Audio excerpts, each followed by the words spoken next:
Hey everyone, good evening. It's Scott at Scott Trades on X with Stock Market Mentor and Crypto Market Mentor and your chart of the day. Want to take a look at IBIT. This is the iShares Bitcoin Trust. Bitcoin hit a new all-time high today, above $112,000 per Bitcoin.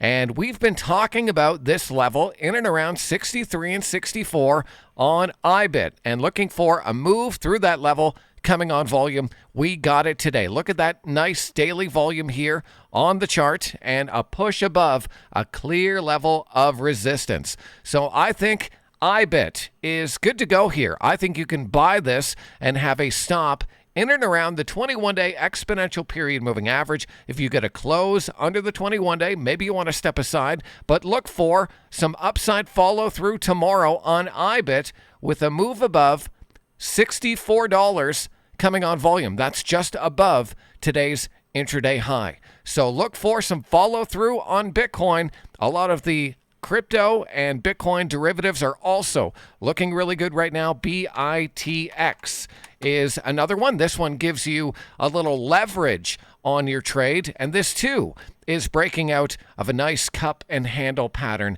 and doing it on volume. So lots of exciting things happening today in the crypto space. And if you want to learn more about it and trade crypto with confidence, check us out over at Crypto Market Mentor. Click stockmarketmentor.com/crypto, and hopefully I'll see you on the other side.